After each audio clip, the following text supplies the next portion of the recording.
I'd, I'd have to say good evening and welcome to This Is Just Me. So, if you want to watch the relationship hour, know where my background come from, know what I do. This is just me talking. It's a Tuesday afternoon, well, evening, and I was called in to work tonight. So, where I'm supposed to be off tonight, I'm going to work. So, I'm up. I've been handling business. I'm going in. Now, there's been quite a bit going on here lately in my own personal life. People wonder what makes you worth listening to. Why should I listen to you versus anybody else? Well, I'm only saying that to say this because I'm a real person. I have everyday problems just like you: rent, light, gas, kids, relationships. Things go sour. Now, I would like to believe, because of the amount of friends that I have, that I'm a pretty cool person. People like to be around me, they like to talk to me, all that good jazz. But then, in the same page, people take advantage of my kindness and they think it's weakness. No, I have just accepted in my own life, nobody will be able to control my actions but me. You can't make me mad. You can't make me sad. You can't do none of that enough to change my behavior. Now, I'm not saying you can't piss me off or you can't make me mad. Oh, I get mad. But will I act out the way you want me to or how you used to people doing? Absolutely not. Can you hurt my feelings? You most definitely can. Am I going to act out though? Am I going to be laying around in the bed crying and boo hooing because things didn't go right? No, I'm not. I'm going to take the information in, I'm going to process it, and I'm going to let it go. Do what I got to do. Currently, right now, I'm in a situation where I live in a house full of family. It's me and my daughter and her kids, her sister, her little significant other. But it's always been that way, me and my kids. I haven't had a significant other in my life for me since my kids was about 12. Because I was dating a guy and I liked him, but didn't nobody else. And everything was cool until it wasn't. And when it wasn't cool, it was done, it was over, and that's just what it was, done and over. So, with that being said, I put my life on hold till my kids got grown. Now they grown, they're 21. I got three grandkids.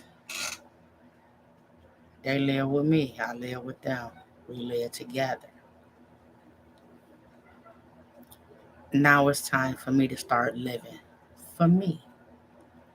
I'm looking to relocate away from my child. She needs to grow up, and I feel like she'll never do it as long as she got mommy to lean on. I've expressed this to her, I've expressed it to others. I've said this many times. I'm gone, I'm done, I'm sick of it, I'm tired, and I don't ever go nowhere. Well, this time I'm tired and I'm leaving.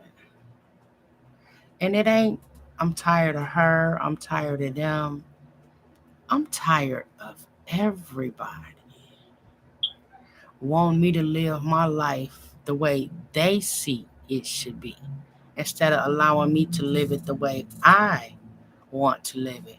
I'm halfway in, I'm almost 50 years old. So I got one foot in the ground and one on the surface. And the way life is and the way things are going on in today's society, I'm not guaranteed tomorrow. I'm not guaranteed later on tonight. I could go out here tonight to go to work and anything could happen and I might not return home.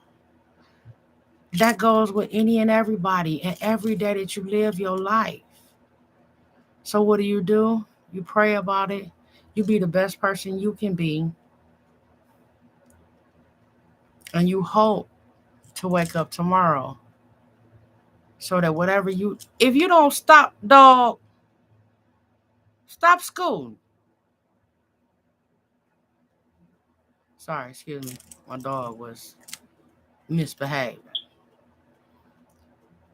In the event whatever I had planned for the day didn't go the way, because I have a planner. I sit down and talk about what I'm supposed to do, write it out, think about it. I was supposed to go to a job interview today. I was supposed to go yesterday, but I had an appointment. And I was supposed to go today, and I had an appointment. And both of those appointments were more important because after I sat and processed what the job entailed and what they needed, I physically cannot do that. I can't stand up for 8 hours nowhere. Not for you, not for me, not for the president or Pope John Paul, whoever. I can't stand up and do 8 hours nowhere. I can't do any repetitious bending. My book bag is the heaviest thing I carry, and I put that weight across my whole back. And trust and believe that joker be heavy sometime where when I come in, I need my heating pad. I'm finna prop my feet up. I'm going to sleep. Leave me alone. Because I work third shift. So I work at night when everybody else is asleep. And I do that because I can no longer physically interact the way I used to, the way I like to, with my residents and my clients and stuff. So I wait till they sleep. And I oversee and make sure everything is right and they good in the morning and breakfast is served and meals is passed and things of that nature. Now I got a bunch of friends,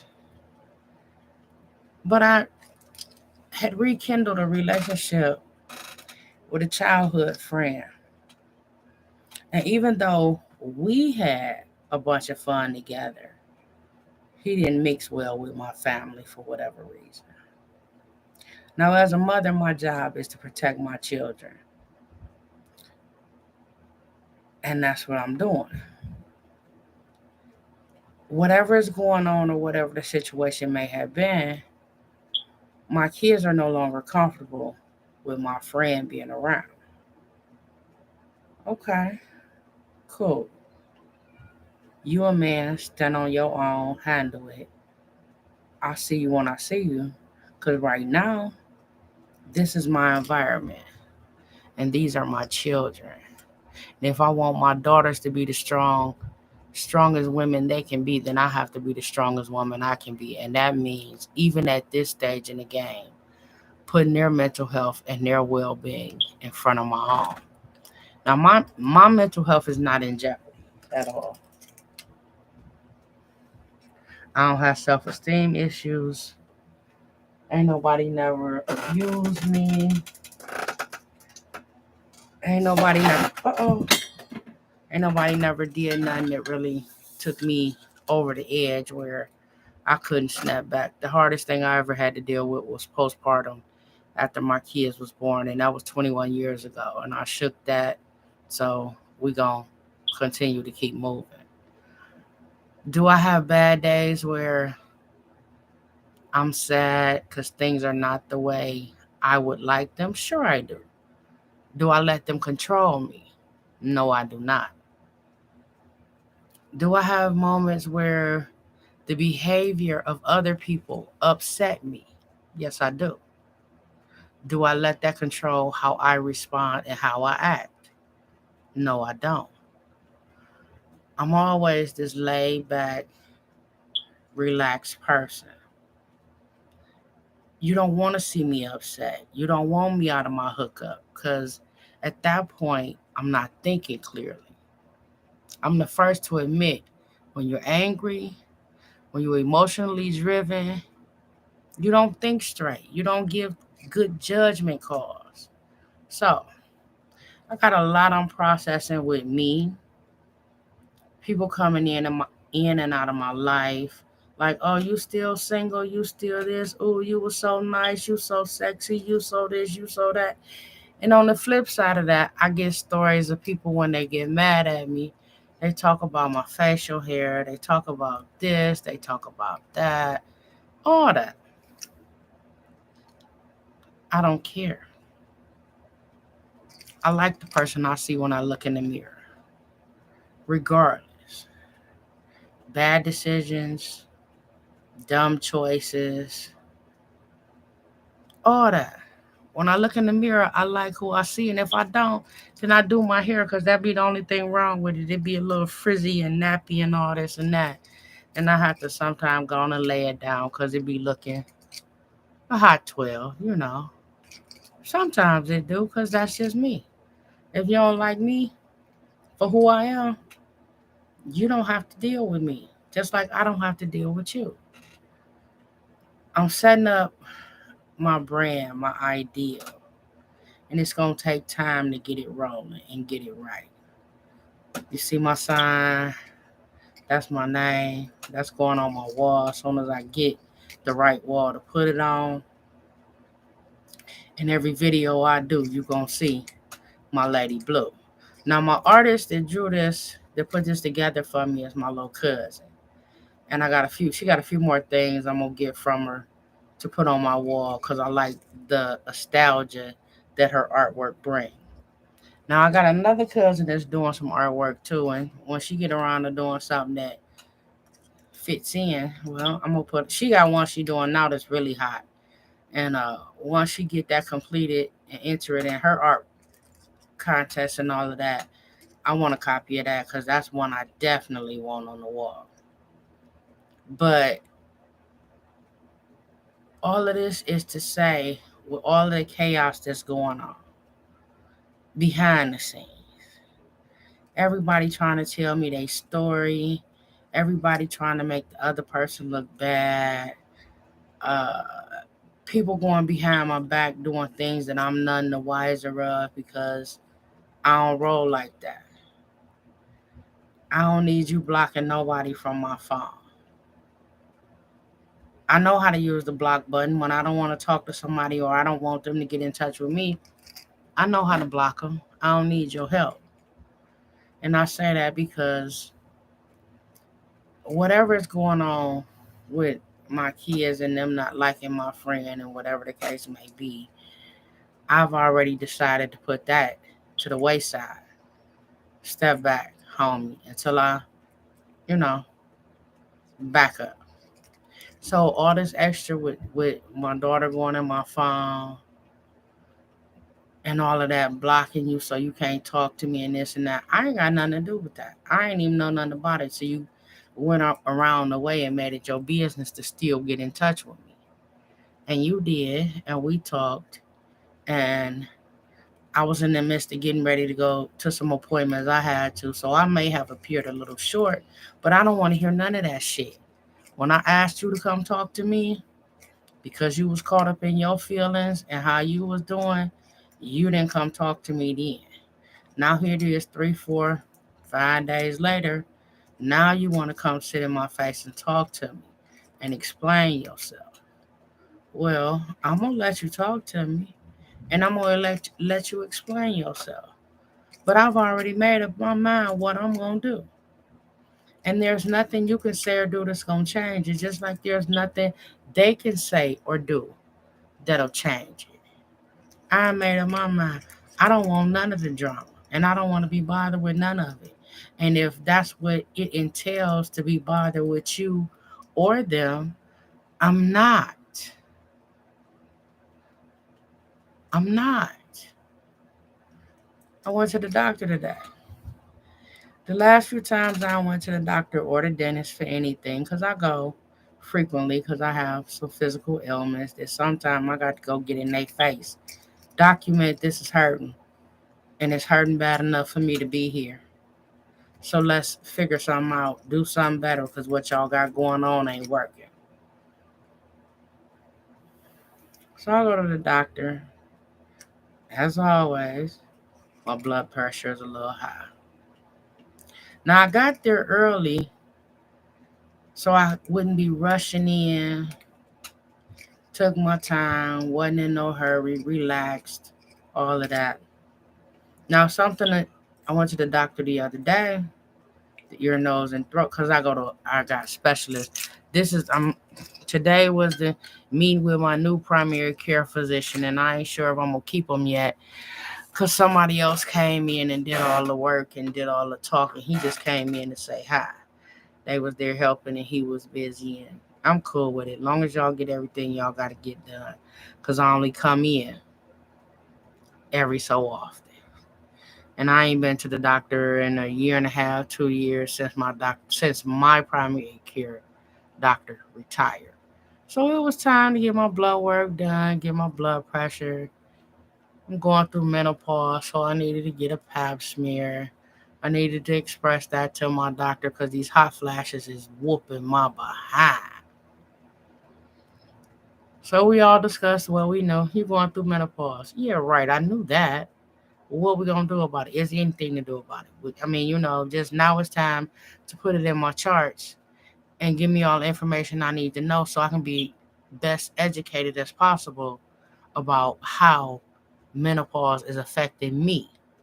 Because it has a general term and it has general symptoms and it has general this and that. But each woman is different. So we are all affected differently. Now, we go through that. My appointment was at 1:30. I didn't get out of there till damn near 4 o'clock.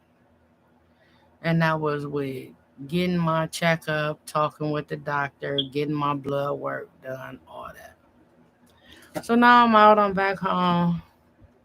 I need to be taking a nap because I got to go to work. But if I take a nap, I might oversleep. And that's not the business. So I decided to come and speak on it because everybody is worried about who I'm talking to, who I'm not talking to, what I'm doing, how many people is in my life at this point, this and that. And my statement to everybody is stay in your own lane and play your part. If you my friend, be my friend. If you my family, be my family.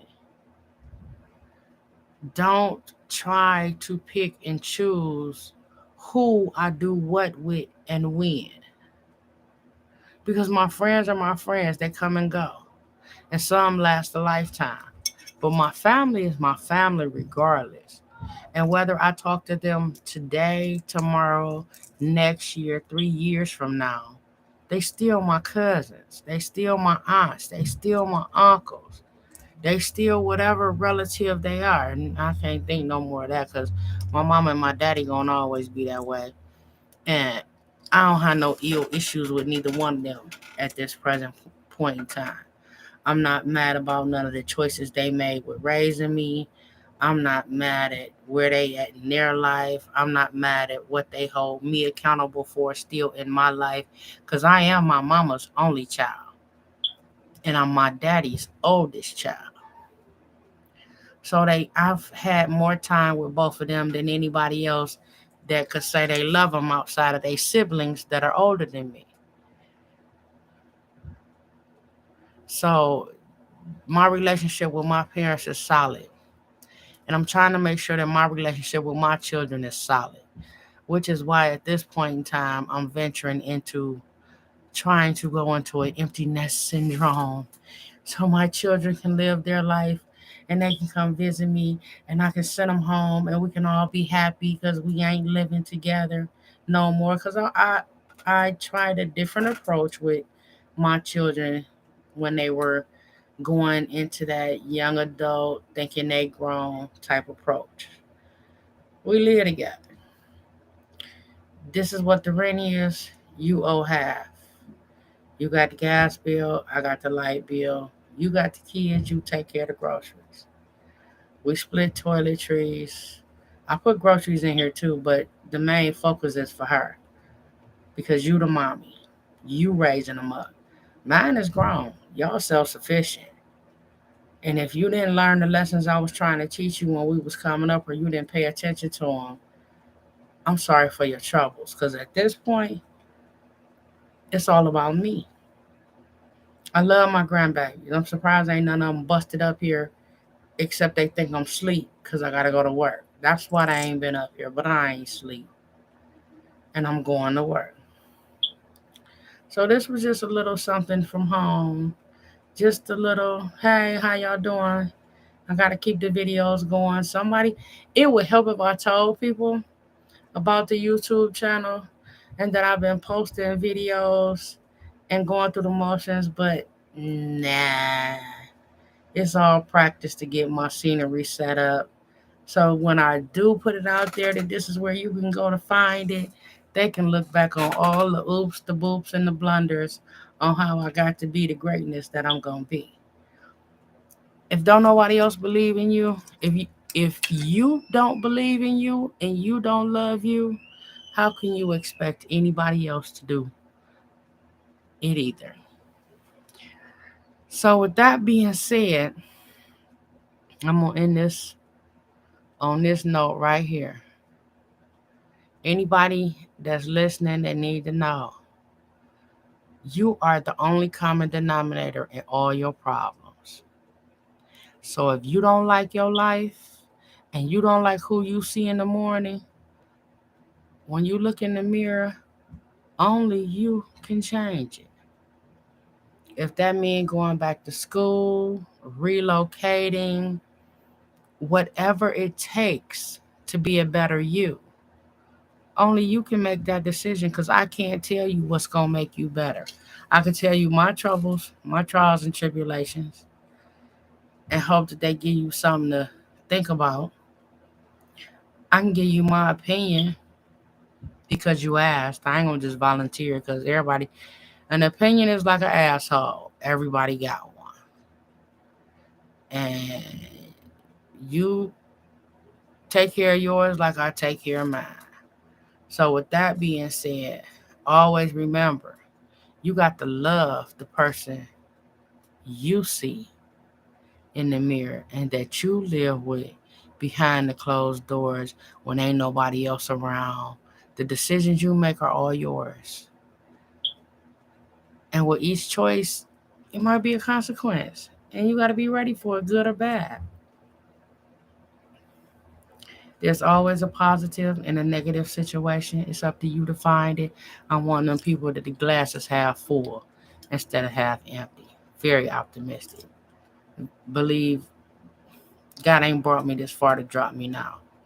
Ancestors, however you call them, whatever you call them, whoever you look up to, that's who you need to turn to find your strength, to be the best person you can be. I need everybody to stop taking from one another. Stop thinking you got to step on one person to get to the top. No, you don't. Even if they don't help you, you ain't got to walk over them because karma is something and it fights harder than anything else. And as soon as you think you got it together and you doing good and you on the up and up, some of that BS you did back in the day surface and you got to deal with it. And that's when the time shows whether you have grown or not, or if you still that child that you used to be. You just put a mask on it to make it look good. I don't have no mask on. My growth is real. And it is what it is. I hope you enjoy. I hope my words helped you. If they didn't, no, they helped me because they are no longer sitting on my chest and in my heart. And even though I didn't put all my business out here and go in detail of what all I'm dealing with, I put enough out here to let everybody know we all have problems. And it's all about how you handle them and deal with them. I don't put my dirty laundry out on the internet, but I can show talk about situations and things that I know about because I've been there, done that. I ain't out here to put no bad holler out on nobody else's name, nobody else's choices, nothing. I'm just here to share my choices and my situation and my circumstances with you. And with that, I'm going to say good night till next time.